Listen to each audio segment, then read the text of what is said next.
Asal-usul Desa Tegal Gubuk Cirebon. Untuk mengetahui sejarah selengkapnya, silakan simak video ini sampai selesai. Bantu kami dengan cara klik tombol subscribe dan tombol lonceng agar Anda mendapatkan notifikasi video terbaru dari kami secara gratis. Selamat mengikuti. Assalamualaikum warahmatullahi wabarakatuh. Batur sedulur sekampung, terutama kangge wargi ingkang wonten teng kawasan Tegal Gubuk sedantene, wilujeng kepanggih malih sareng kula teng channel Touching TV.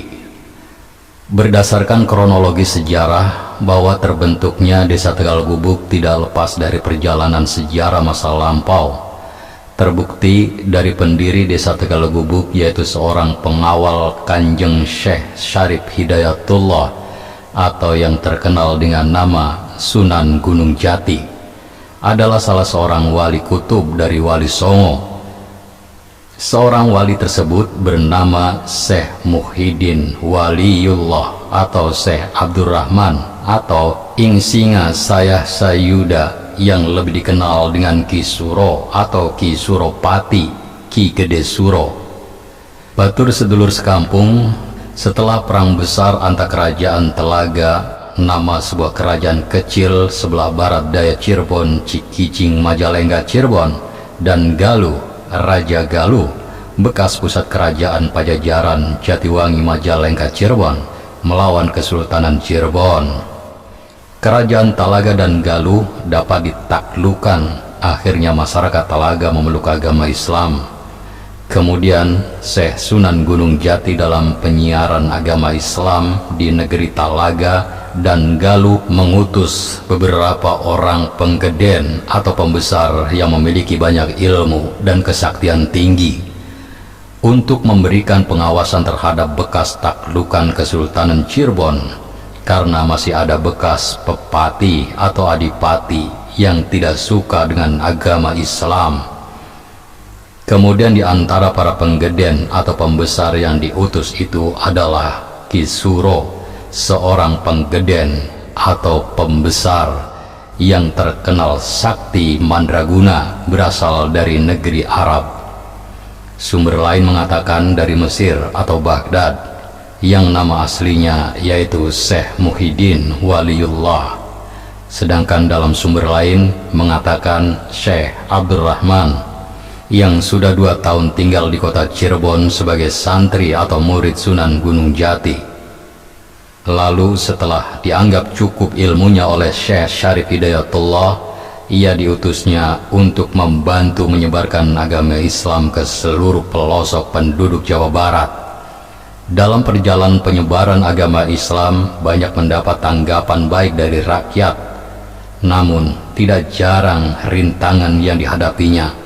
Beliau harus perang tanding dengan para penggeden atau penguasa padukuhan tersebut. Namun berkat kesaktian ilmunya yang mandraguna, mereka dapat ditaklukkan dengan mudah dan mereka memeluk agama Islam. Sumber lain mengatakan Ki Suro datang ke Jawa, tepatnya Cirebon, bukan berguru atau nyantri pada Sunan Gunung Jati, akan tetapi untuk membantu menyebarluaskan agama Islam. Lalu atas jasa dan ilmu kesaktiannya, Syekh Muhyiddin Waliullah atau Syekh Abdurrahman diangkat oleh Syekh Syarif Hidayatullah menjadi pepati atau adipati unggulan atau panglima tinggi pengawal Syekh Syarif Hidayatullah di negeri Cirebon dengan gelar Ki Suro atau Patih Suro.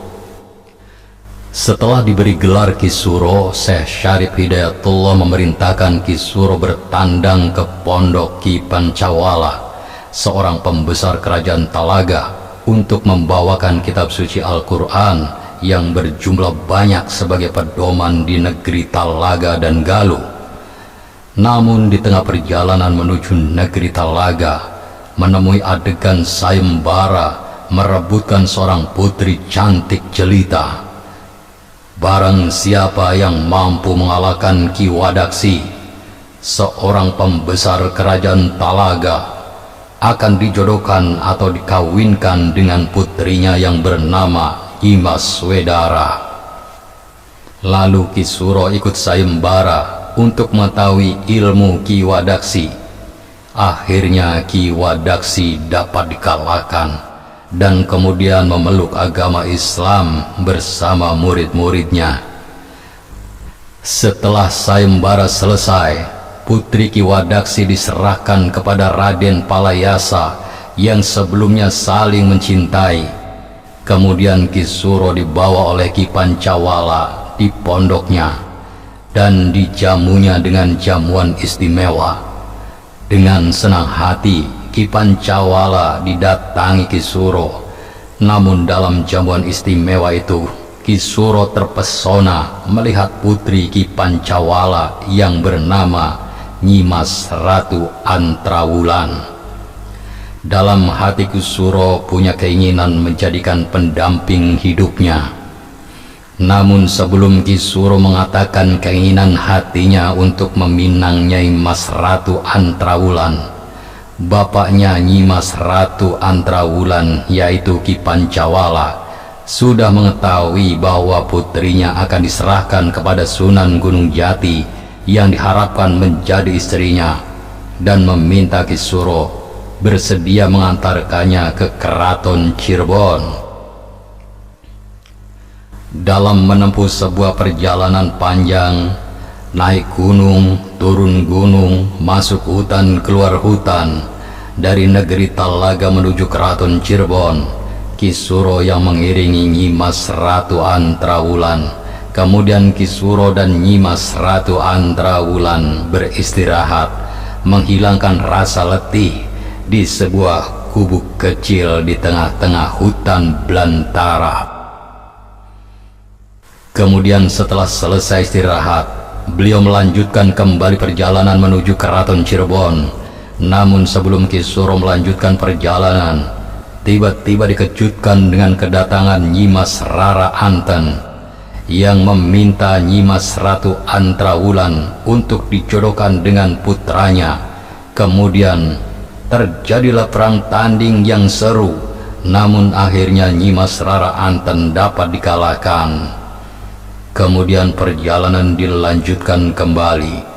Setelah sampainya di Keraton Cirebon, Ki Suro menyerahkan Nyimas Ratu Antrawulan dan menyampaikan amanat Ki Pancawala kepada Sunan Gunung Jati. Namun amanat Ki Pancawala yang menginginkan anaknya menikah dengan Sunan Gunung Jati tidak diterimanya dengan cara halus, karena Sunan Gunung Jati sesungguhnya telah mengetahui bahwa Ki Suro menyukai Nyimas Ratu Antrawulan. Karena itu Sunan Gunung Jati memerintahkan Ki Suro menikah dengan putri Ki Pancawala. Kemudian setelah Ki Suro dan Nyimas Ratu Antrawulan sudah menjadi suami istri, selanjutnya membangun pedukuhan atau perkampungan di sebuah tegalan di tengah-tengah hutan yang dahulu terdapat kubu kecil dan yang pernah disinggahi sewaktu dalam perjalanan. Kemudian pedukuhan itu atas restu dan izin Sunan Gunung Jati diberi nama Tegal Gubuk, yang mana nama tersebut terdiri dari dua suku kata, yaitu Tegal dan Gubuk. Tegal yang berarti tanah yang dicangkul untuk ditanami, sedangkan gubuk artinya adalah rumah kecil yang terbuat dari bambu dan atapnya dari daun alang-alang atau daun tebu. Jadi Tegal Gubuk adalah sebuah rumah kecil yang sangat sederhana, terbuat dari bambu yang di sekitarnya terdapat tegalan atau galengan yang siap ditanami.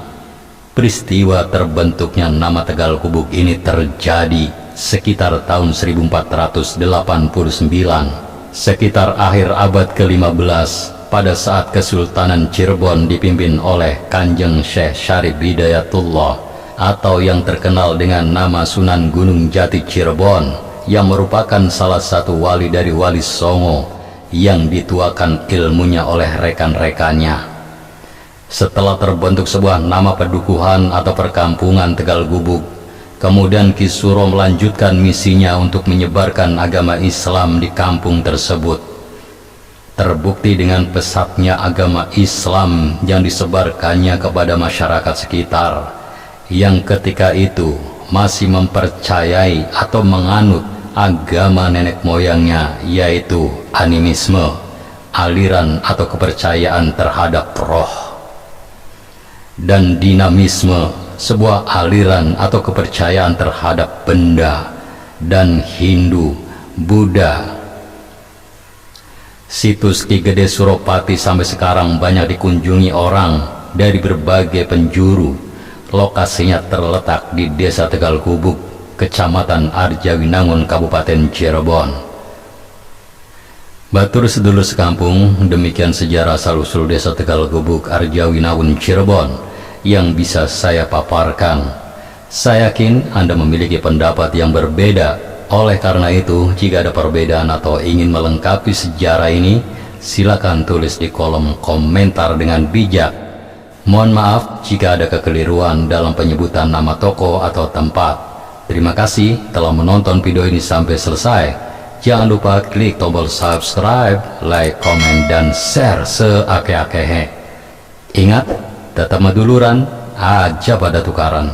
Wassalamualaikum warahmatullahi wabarakatuh.